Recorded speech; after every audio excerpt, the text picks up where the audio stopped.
안녕하세요. 국고처 4부 진행의 정준혜입니다. 이번 주 정말 놀람의 연속이었습니다. 미증시를 비롯해서 아시아 증시가 롤러코스터 장세를 보였는데요. 특히 월요일에는 코스피가 8% 하락하면서 서킷 브레이커까지 발동이 됐습니다. 그나마 다행이라고 해야 할까요? 이번 주 초반 급등락 이후에 변동성이 어느 정도 줄어들었다는 점인데요.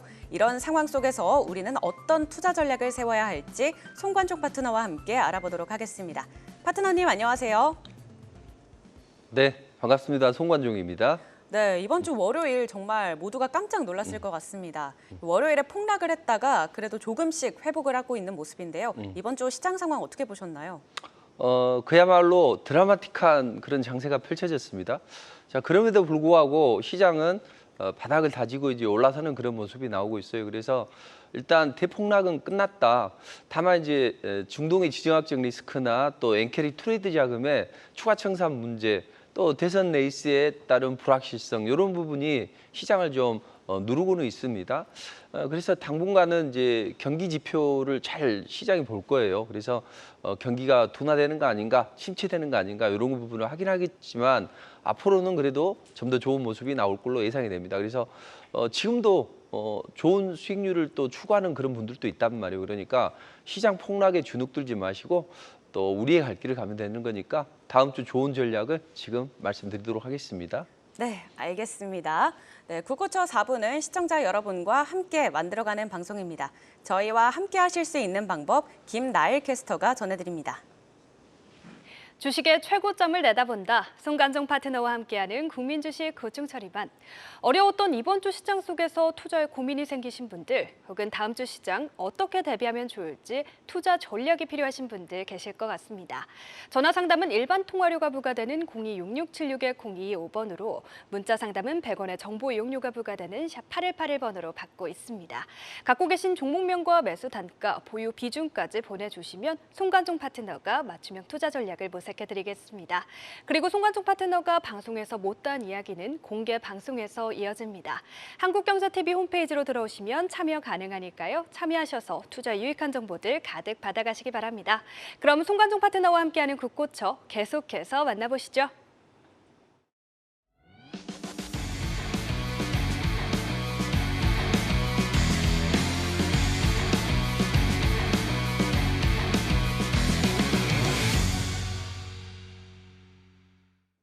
네, 이어서 파트너님의 강의 순서인데요. 혼란스러운 시장 속에서 바이오 투자에 대한 중요성과 또 전략을 소개해드린다고 합니다. 지금 바로 만나보시죠. 자, 한 주 동안 대단히 노고 많으셨습니다. 대부분의 투자자들이 상당히 좀 까다롭고 어려운 그런 한 주를 보냈을 텐데 그렇지만 우리가 호랑이 굴에 잡혀가도 정신만 바짝 차리면서 한다. 이런 이야기가 있죠. 그래서 저랑 같이 이번 주 전략을 잘 짜보도록 하시죠. 우리 PD님께서 디자인도 좀 바꿔서 좀 산뜻한 그런 흐름이 나왔는데 아주 좋네요. 자, 일단 시장이 좀 어렵긴 합니다만 그래도 이 파고를 잘 넘어가고 있어요. 급락 이후의 급반등은 아주 좋은 흐름입니다. 제가 최근에 한 몇 주 동안 그 말씀 드렸을 거예요. 21선 아래로 운봉이 떨어지게 되면 최소한 한 달은 시간이 필요하다. 한 달 전으로. 일단 그 과정에서 급락이 나왔고 오히려 이제 급반등이 나오는 것은 바닥을 다졌다. 이런 이제 흐름으로 보신다면 나쁘지는 않습니다.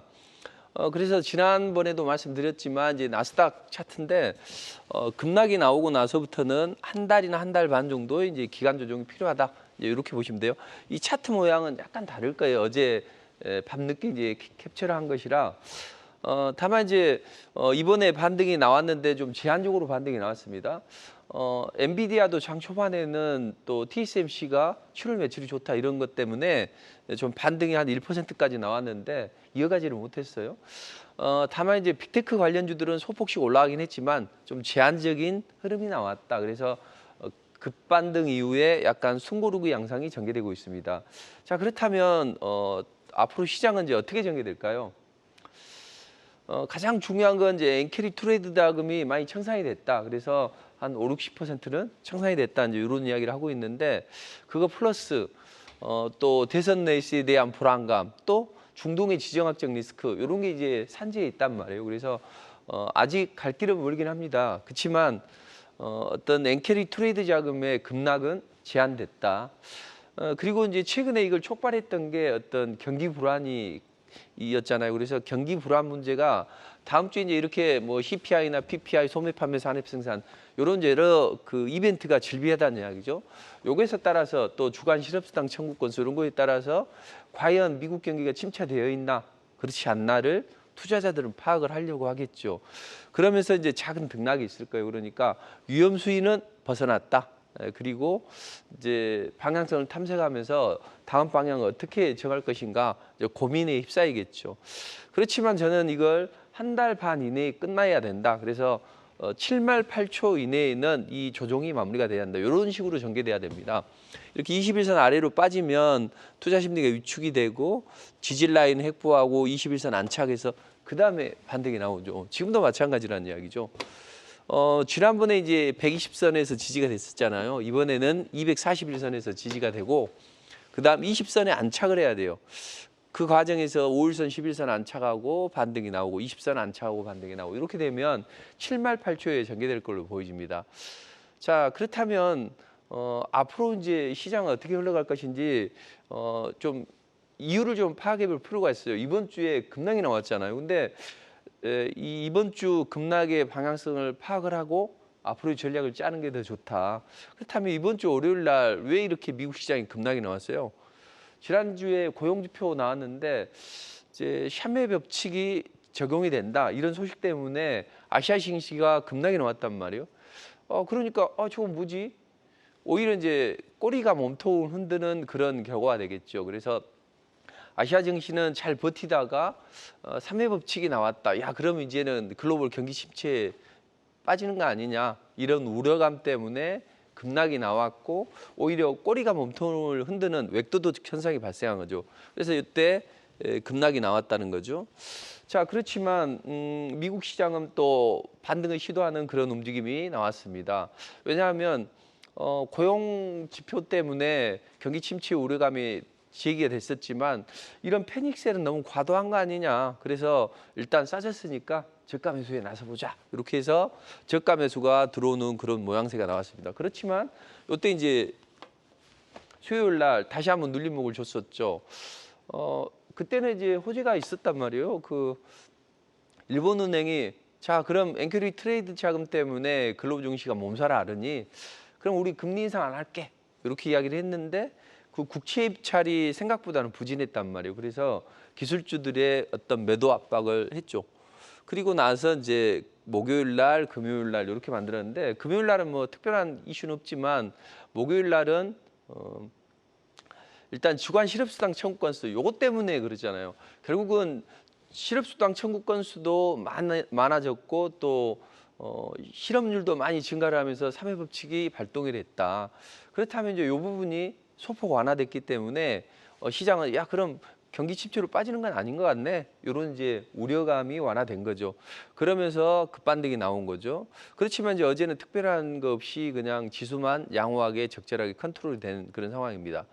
자, 이제 이게 일반적인데 그렇다면 이 폭풍 하락이 나온 원인은 뭘까요? 일단 여러 가지가 있겠지만 일단 가장 근본적인 것은 이제 엔캐리 트레이드 자금의 청산이라는 이야기죠. 우리가 이제 그 와타나베 부인 뭐 이런 이야기를 하는데 싼 금리를 일본에서 빌려서 이제 세계 각국에 투자하는 이런 게 이제 엔캐리 트레이드인데 이게 최근에 뭐 누적된 게 한 20조 달러까지 우리 돈으로 2경 6천조 원 정도 되는데 50~60%는 청산이 됐다고 해요. 그럼 이제 앞으로는 이게 추가 청산 우려감도 있습니다. 다만 이제 우리가 이건 시장에 나타나는 것이고 과연 왜 엔캐리 엔화가 강세를 보이고 또 청산이 되면서 글로벌 증시가 조정을 받았는가? 그 저변에는 뭐가 있는가? 이런 걸 좀 파악을 해야 됩니다. 근데 우리는 이제 눈에 보이는 게 있고 눈에 보이지 않는 게 있단 말이에요. 내가 좋아하는 여자가 있어. 근데 만나자고 해. 근데 안 만나. 그럼 뭔가 저희의 무슨 이유가 있겠죠. 반대 현상이 나타날 수도 있겠죠. 아무튼 그 보이지 않는 부분을 우리가 익혀내야 된다는 거죠. 자, 그렇다면 최근의 시장은 이제 보이지 않는 부분은 이렇게 보시면 됩니다. 제가 이런 이야기를 했을 때 그때 당시에는 왜 뭐 정치적인 게 얼마나 경제에 영향을 미치겠어? 이런 이야기를 하겠지만 결국엔 지나놓고 보면 월스트리트 저널도 민주당 쪽에서 AI 쪽에 너무 드라이브를 걸었다 뭐 이런 이야기도 하면서 또 낸시 펠로시 남편이 또 AI 쪽에 베팅을 하고 이런 흐름이 나온 거죠. 그러니까 시장은 일단은 이번에 바이든이 대선이 될 것이다. 이런 건 이제 기본적으로 됐단 말이에요. 그래서 시장은 좋지 않지만 AI 몇 종목으로 지수를 이제 끌어올렸단 말이에요. 그래서 AI나 대형 빅테크 관련주 몇 종목으로 시장을 잘 끌어올렸어요. 그런데 트럼프가 갑자기 TV 토론을 통해서 또 저격 사건을 통해서 이락 스타덤에 오른 거죠. 야, 이제는 트럼프가 됐다. 그래서 트럼프에 대한 기대감 때문에 테슬라도 강해졌고 또 경기 민감주나 소형주로 트럼프 트레이드가 진행이 됐다는 이야기죠. 그래서 빅문이 또 그렇게 생각했을 거예요. 바이든에서 갈아타서 트럼프 쪽으로 이제 베팅을 했는데 웬걸 이제 해리스가 다시 등판했는데 해리스가 의외로 선전을 하게 됩니다. 그러면서 이건 뭐야? 내가 트럼프가 될 것이다. 이런 확신을 가지고 투자자들은 많이 베팅을 했을 텐데 이제 해리스가 등판을 하고 의외로 선전을 하다 보니 대체 이제 이건 방향성이 결정이 안 되는 거죠. 내가 트럼프 쪽에 딱 많이 실어놨는데 이제 해리스가 등판을 해가지고 의외로 선전하면 이거 어떡하지? 이런 생각도 들었을 거란 이야기죠. 그래서 우리가 이제 왜 빅머니 의중이 중요하냐면 왜 시장이 급락을 했을까 이번에 엔캐리 트레이드 자금 청산 물론 그게 맞죠. 그렇지만 이번 시장에 안 빠진 종목도 있다는 이야기죠. 그리고 오히려 더 잘 올라간 종목이 있어요. 그런 종목은 뭘까요? 매도를 많이 안 했기 때문이죠. 이번 급락 서킷 브레이크가 발동이 된 이유는 남들보다도 내가 먼저 빨리 팔겠다. 요 매도세가 강했기 때문에 급락이 나왔던 것이고요. 빠지지 않았던 종목은 매도가 약했고 밑에서 방어를 해줬기 때문에 안 빠졌다는 이야기죠. 자, 그렇다면 악재가 있어도 안 팔면 주가는 빠지지 않습니다. 이번에 빅머니들이 누군가 매도를 많이 했기 때문에 빠졌다는 이야기죠. 그래서 빅머니들의 의중은 제가 보기에는 두 가지 정도로 양면 전술을 구사하는 것 같다. 바이든에서 트럼프로 갈아탔고 근데 해리스가 의외로 선전하기 때문에 일단은 엔캐리 트레이드 자금 청산 때문에 시장이 좀 하락하지만 일단은 좀 두고 보자. 이거 뭐 급락해서 너무 팔 건 아니다. 이런 생각을 했을 것이고 그다음 만약에 해리스가 좀 더 강해진다면 해리스 트레이드를 해야 되잖아요. 어쩔 수 없이 대세는 이길 수 없으니까. 그러니까 어떤 그 큰 자금 운영하는 글로벌 자금이나 국내에 있는 큰 자금들도 보면 시장의 흐름에 맞게 공감대가 형성이 돼야 된다는 시장이라는 건 공감대가 형성이 돼야 됩니다. 지금 뭐 코로나가 확산세 있고 또 백일해나 마이크로플라즈마 페르미나 이런 것들이 강해지죠. 자, 그럼 이제 당연히 그런 관련주들을 올려야만 투자자들이 그게 올라가네 하면서 정당성이 부여가 된단 말이죠. 만약에 해리스가 계속 선전을 하고 있는데 해리스 트레이드를 안 하면 시장의 공감대가 형성이 안 되죠. 어차피 주식은요 누군가 싸게 사서 비싸게 차익실하는 게 기본적인 과정이에요. 근데 이제 큰 빅머니가 시장을 끌어올리는 것이지. 그래서 지금 해리스 트레이드를 하기 위해서 의도적으로 흔든 측면이 있다. 그러니까 이거죠. 트럼프 쪽에 베팅했던 것은 그대로 두고 민주당 쪽에서 베팅을 하고 밀고 있는 쪽은 뭐 AI 쪽이잖아요. 이번에 폴 펠로시가 이번 또 시장 급락할 때 엔비디아를 또 샀다는 이야기가 들렸죠. 자, 그것처럼 민주당계 자금은 어쨌든 AI 쪽에 드랍을 건다. 그러면 만약에 해리스가 계속 이제 질주를 한다면 그 관련주들이 또 뜰 거 아니에요. 자, 그렇다면 그 관련주들을 밑에서 잡아야 될 거 아니에요. 흔들어서 잡아야 될 거 아니에요. 그래서 좋아, 싸게 사보자. 그래서 의도적으로 흔들고 또 엔캐리 트레이드 자금 청산도 있고 또 매도가 매도를 부르면서 급락이 나왔고 그때 누군가는 싸게 샀다는 이야기죠. 자, 그래서 이런 흐름이 나왔다. 그렇다면 미국은 항상 대선 내 있을 때 시장을 끌어올렸다. 근데 이번에 암초를 만났는데 이 암초는 한 달 전후로 해서 마무리가 돼야 된다. 그래서 이번에 8말 9초 때 이제 결정이 될 것 같아요. 일단 시장이 급락을 멈췄잖아요. 끌어올렸단 말이에요. 그럼 앞으로는 이제 바닥을 다지고 한 8말 9초 때 시장이 이제 방향성을 결정하겠죠. 해리스로 가자, 아니면 트럼프 쪽으로 다시 한번 해보자. 이런 이제 흐름에 따라서 주도주를 다시 부각을 시키겠죠. 근데 저는 이제 이때 11선이 한번 조정을 받을 때 5일선이 한 파동, 두 파동, 요걸 이제 미리 예측을 하고 투자자들에게 요 파동은 짧게 끝날 수 있다. 그러니까 강력한 흔들기가 들어와도 너무 겁먹지 필요 없다는 이런 말씀 드렸는데, 다음 주에는 방향성을 탐색하는 이런 흐름이 나오겠죠. 중요한 건 피컷을 9월 달에 하느냐 요건데 과연 할까요? 인플레이션이 통제가 돼야 될 거 아니에요. 그러려면 CPI가 나와야 되는데 CPI는 전월 대비로는 조금 올라가는 정도, 그리고 전년 동기 대비로는 약간 좀 떨어지는 정도, 이런 흐름이 나오는데, 이게 이제 시장 예상치보다는 좀 더 좋아야만 비컷을 단행할 수 있죠. 또 비컷을 단행하면 또 캐리 트레이드 자금 청산의 문제가 있기 때문에 일장일단이 있습니다.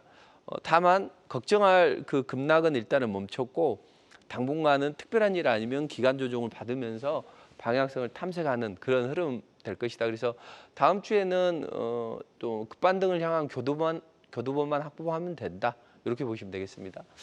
자, 그럼 최근에 그 엔화 대치를 통해서 지금 자금들이 상당히 좀 늘어나고 있죠. 우리 시장도 그런 자금들이 많이 있습니다. 자, 그런데 엔캐리 트레이드 자금이 청산됐다. 좋을까요, 안 좋을까요? 급락을 멈추는 측면에서는 좋지만 만약에 이 자금이 떠났다면 우리 시장은 과거 데이터를 보면 좀 하락하는 그런 움직임이 나왔어요. 끌어올려질 주체가 없다는 이야기죠. 자, 과거에 외환위기 때, 또 글로벌 금융위기 때, 그리고 코로나 팬데믹 때, 이때 자금이 많이 이탈했었고, 그때 시장의 수익률은 좋지 않았다는 거죠. 자, 그렇다면 항상 말씀드리지만 코스피 같은 경우에는 달러가 강해지거나 하면 프로그램 매도가 나오기 때문에 이중고를 겪고, 또 글로벌 시장이나 경기 침체에 대한 우려감이 있다면 그때는 코스피 쪽에서 자금을 뺍니다. 그런데 그때 이제 희소 게임으로 잘 올라가는 게 뭐예요? 코스닥이죠. 코스닥 월봉입니다. 자, 아직 끝나지 않았어요. 만약에 여기를 한번 상정을 한번 해보죠. 한 번, 두 번, 3단에 걸쳐서 하락을 했는데 여기가 기본적으로 저점이라고 누구나 생각을 한단 말이에요. 그럴 때 강력하게 흔들어가지고 바닥을 다졌다? 그렇다면 그때부터는 시장이 안정되면 랠리가 나오죠. 자, 이번에도 이 급락을 잘 마무리를 한다면 요 위에만 올려서 준다면 800 한 3, 40으로만 올려 세워준다면 언제든지 치고 올라갈 수 있다, 이렇게 보시면 돼요. 이게 이제 코스닥 월봉입니다.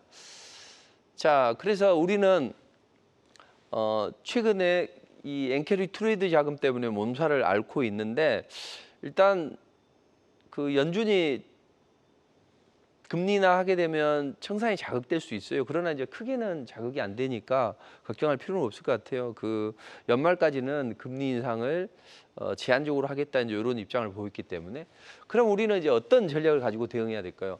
제가 누누이 말씀드리지만 항상 시장을 주는 대로 쫓아간다면 절대 맨날 얻어맞기만 하게 됩니다. 근데 시장을 앞서 나간다면 미리미리 예측을 하고, 이렇게 대세가 시작된 그런 섹터를 한다면 이번 급락장에도 걱정할 필요가 없다라는 이야기죠. 자, 그래서 반도체 2차 전지 물려있는 투자자들이 많을 텐데 과연 이쪽을 어떻게 봐야 될까요?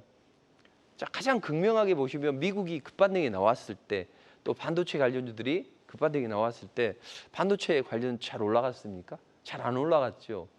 대세는 아니라는 거죠. 그리고 반등이라는 거죠. 그래서 반도체는 이제 시기마다 다른데 이제는 스몰캡 중심으로 트레이드를 해야 된다, 이렇게 이제 보시면 될 것 같아요. 그리고 2차 전지는 대형주가 살아 있어요. 어떻게 보면 2차 전지로 그 바이오를 컨트롤을 했다.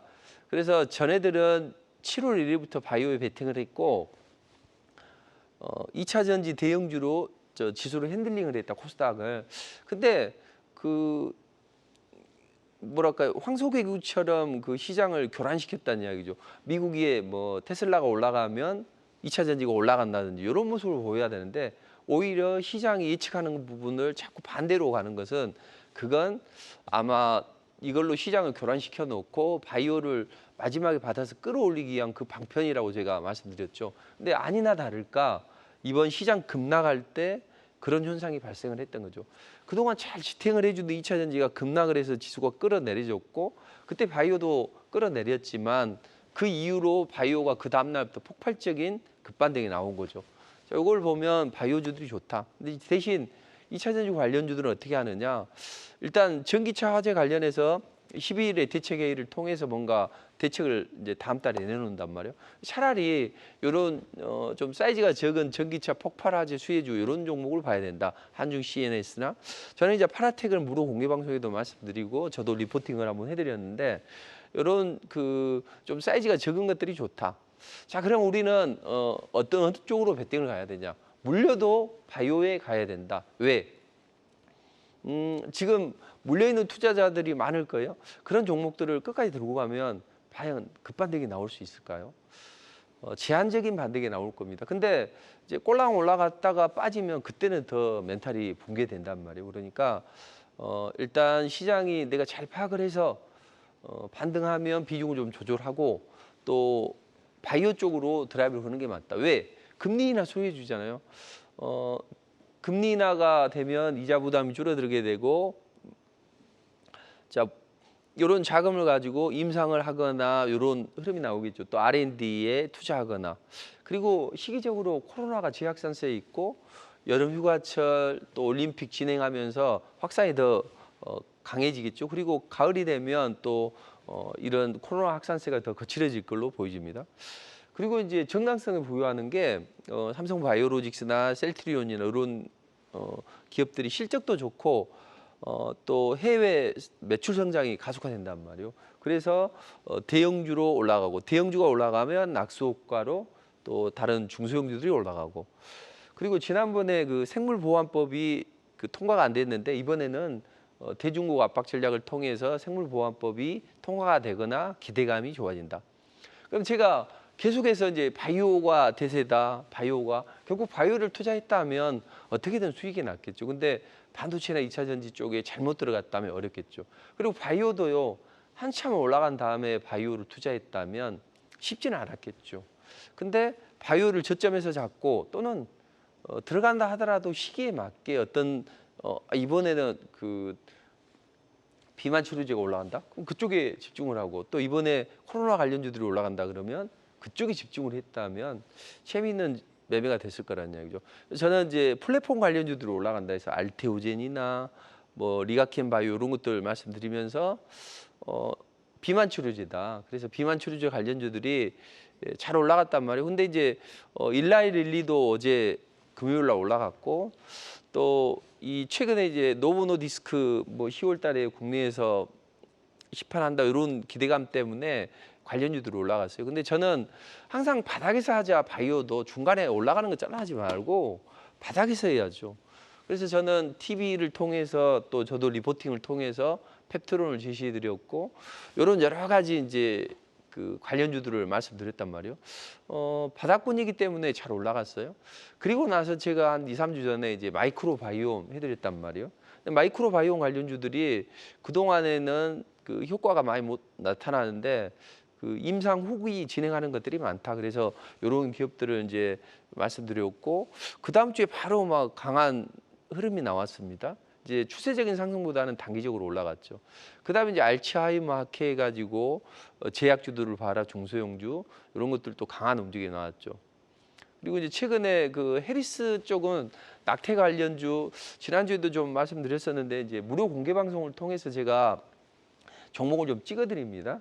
그래서 그 알리코 제약이나 이런 거 말씀드렸고 또 마리아나 관련주도 미리 좀 찍어드렸는데 앞으로 이제 마리아나 관련주들이 올라가고 추가로 상승이 나오겠죠.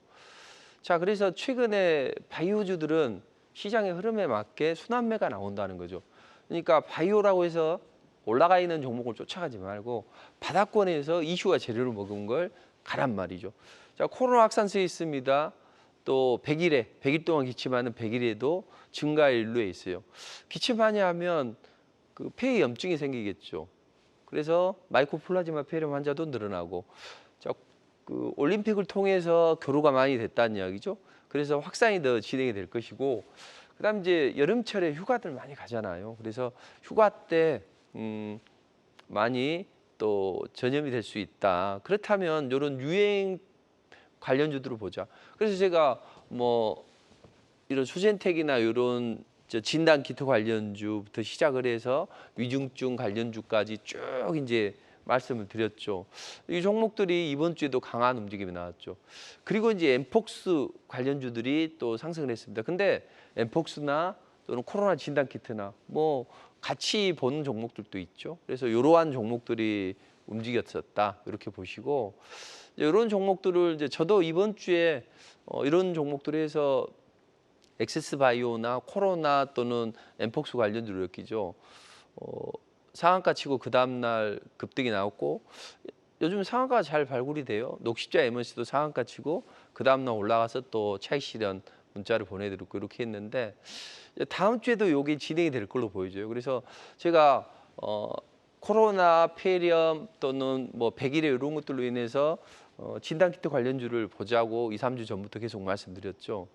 이런 흐름이 나온다는 이야기죠. 그러니까 이런 흐름을 보시면서 앞으로는 다음 주에도 이런 움직임, 그래서 엠폭스 관련주 플러스 코로나 확산세 관련주들이 또 있단 말이죠. 그러니까 이런 종목들은 제가 무료 공개 방송을 이제 방송 끝나고 진행을 합니다. 그래서 꼭 참석하시면 좋은 전략 얻어가세요. 사실 그 간혹 보면 투자자들이 그냥 시장이 그냥 흘러가는 대로만 따라가고 있어요. 그냥 아무 생각 없이 흘러가요.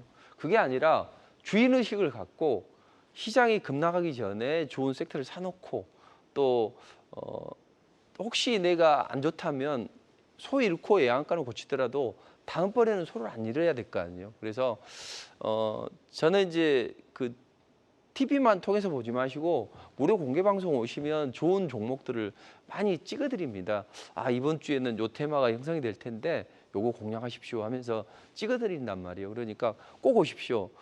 TV 방송 끝나면 한국경제 홈페이지를 통해서 이제 입장을 하시면 무료니까 오셔가지고 종목을 찍어드리고 또 앞으로 유망 섹터도 알려드린단 말이에요. 그리고 이번에 시장이 어려우니까 꼭 참석하십시오. 좀 고민이 되는 종목들 있으면 제가 좋은 종목을 드리도록 할 테니까 그 교체 매매를 좀 하시라고요. 그래서 꼭 오시기 바랍니다. 그리고 어려운 분들을 위해서 제가 큰 선물을 드리도록 할 테니까, 여기 방송이라 이제 바뀔 수는 없어요. 근데 제가 큰 선물을 드리도록 할 테니까 꼭 오셔가지고 좀 안 좋은 계좌를 좀 주인의식을 갖고 좀 하세요. 그냥 들고 가면 절대 좋아지지 않습니다. 자, 그래서 이 유행병 관련주 중에서 관련주는 또 말씀드리도록 하고, 그다음에 이제 국제 정세에 따라서 하마스 지도자 암살했다. 근데 저는 여기에서 이제 지난번에 이 중앙에너비스나 이 흥구석유나 이런 석유 유가 관련주들이 움직였다. 근데 이번에는 방산주도 움직였는데 어떤 종목이 움직이느냐? 바로 천연가스를 보자. 왜냐하면 유가가 안 움직이잖아요. 국제 정세가 안 좋아도 유가가 안 움직이니까 쟤네들이 띄울 때는 이 천연가스로 띄울 것이다. 근데 마침 대한고래 프로젝트를 통해서 해외 뭐 아람코나 엑스모빌 이런 기업들이 참석한다. 그러니까 제가 월요일 날 그 말씀 드렸죠. 주말에. 근데 그 다음 날 급등이 나왔죠. 저는 이제 요 종목을 해드렸는데 대성에너지 뭐 이런 종목들이 강한 움직임이 나왔죠. 자, 지금도 앞으로 이제 우크라이나가 재건 관련주들이 움직일 거다. 왜냐하면 우크라이나가 드디어 러시아 본태를 때렸죠. 저는 진작에 이렇게 때렸어야 된다고 봐요. 서방이 무기를 지원해서 때려야만, 내 몸이 아파봐야, 내 살이 아파봐야 러시아도 정신을 바짝 차리죠. 그래서 요건 아주 좋은 것이고, 또 EU가 우크라이나에 그 재건 금융을 지원해 주고 있다. 그렇다면 이런 이제 우크라이나 재건주들이 앞으로 움직임이 좋아진다. 그래서 다음 주에 눌림목을 준다면 좋은 기회가 될 수 있고, 이런 종목 또한 말씀드리도록 하겠습니다. 자, 폭락장입니다. 사실은 오늘 방송 출연을 안 하려고도 했습니다. 왜냐하면 저도 이제 여름에 자꾸 에어컨을 쐬다 보면 컨디션이 안 좋아지거든요. 간혹 꼭 여름 때 그렇더라고요. 에어컨을 절대 저는 이제 안 쐬는 스타일인데, 근데 이제 지난 월요일에 이제 컨디션이 많이 안 좋았었는데, 근데 좋은 전략을 전해드리는 게 좋겠다. 그래서 이제 오늘 방송 출연을 이제 부득이하게 하게 됐는데 이 폭락장에도 좋은 수익을 내는 방법이 있단 말이죠. 저는 딱 이게 시장을 앞서 나가는 좋은 전략이다. 크게 한 방 먹고 매일 먹자. 이 폭락장에도 매일 먹어야죠. 그래서 저희는 알테오젠, 삼천당 제약, 또 최근에 바이오를 또 베팅해 드렸단 말이에요. 그게 이제 40%까지 베팅을 해가지고 30에서 한 70 사이에 이제 수익을 구가하고 좀 수익을 줄였다가 다시 그 수익이 회복이 되는 그런 움직임이 나오고, 또 새롭게 뭐 국제약품이나 이런 거 해드렸는데 30-40%씩, 40-50%씩 이렇게 수익을 창출하는 그런 흐름이 나왔죠. 그리고 이게 이제 수익 숫자라는 이야기도, 그러니까 어마어마한 고간에 지금 수익률이 쌓여 있으니까 조금 눌러줘도 마음 편하게 들고 갈 수 있다는 이야기죠. 이게 수익의 수익률입니다. 주력 바이오주들의. 그래서 알테오젠, 삼천당 제약, 이번에 이제 국제약품까지 해드렸는데 풀로 베팅을 못 드려서 좀 아쉬워요. 근데 지금 좀 많게는 뭐 40, 50%된 분도 계시고 뭐 한 30% 초반도 있고 이럴 거예요. 이제 이렇게 문자를 보내드린 내역인데, 자, 이거 플러스 스윙은 스윙답게, 스윙은 대세 상승이 시작된 상승 초기일 거라면 절대 망하지 않습니다. 자, 그리고 매일매일 시장이 안 좋고 그래요. 저는 오히려 폭락장이 더 즐겁다. 왜? 폭락장은 기회다.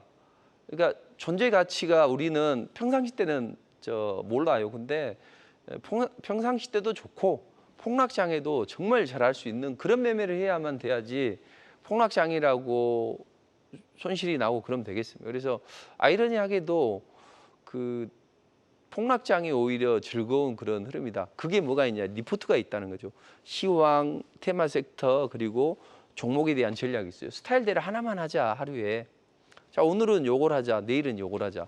그래서 투자 자금이 많이 몰려 있어도 좋아요. 지금 투자자들이 많이 몰려 있거나 투자금이 많이 쪼그라들었을 거 아니에요. 500만 원, 1000만 원만 가지고 있어도 충분히 좋은 흐름을 만들어간다. 왜? 하루에 5%만 내봐요.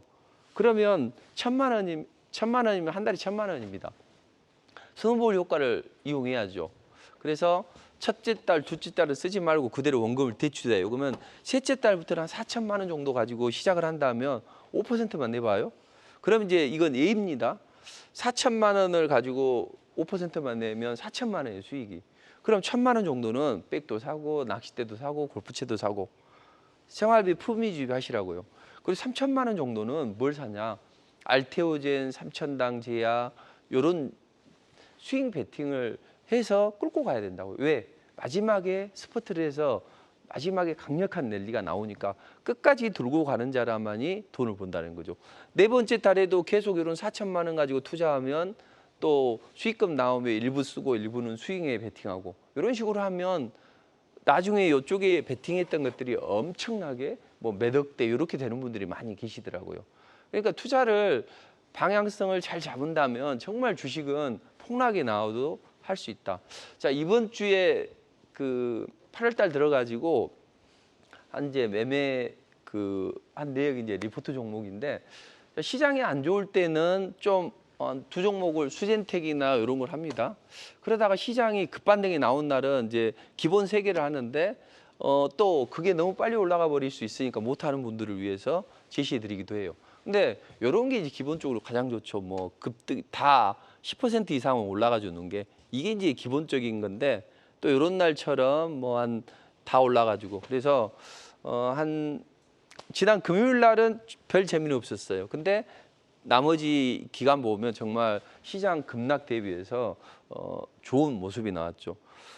자, 일단 평균 종목당 평균 수익률 15, 또 첫 번째 종목만 하면 15, 세 번째 종목 하면 일평균 16 이렇게 나오니까 5%는 충분히 낼 수 있다는 거죠. 제가 우스갯소리로 발꼬락으로 해도 5%는 내겠네, 우스갯소리로 이런 이야기를 하는데, 그래서 투자자분들이 자신감을 갖고 매일 먹고 크게 한 방 먹자, 이걸 실천한다면 좋아요. 이 폭락장에도 이런 걸 할 수 있습니다.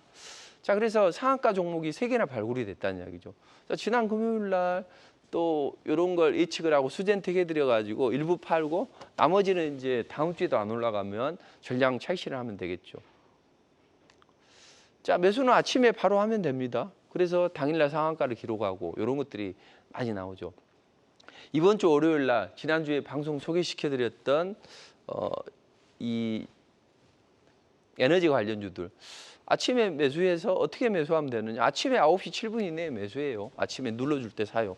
가만히 있다가 매도 라인 지키고 있다가 슈팅이 나오면 저렇게 제가 문자를 이제 보내드립니다. 그러면 하루에 돈 1,000만 원 투자했다면 160만 원. 어렵지 않죠? 자, 이번에 그 상승 초기에서 항상 있어야 돼. 잊지 말자 625. 정배열 초기에서 60선, 20선, 5선 위에서 항상 하면 당일날 아침에 눌러줄 때 사요. 그래서 장중에 슈팅이 나오면 12%도 올라가죠.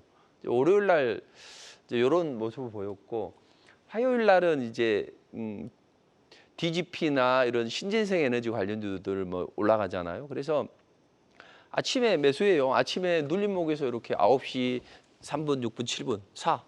매도 라인 지키고 대응에 저 미치니까 그러다가 장중에 슈팅이 나와. 그럼 팔아. 어렵지 않죠. 다 안정적인 종목이니까.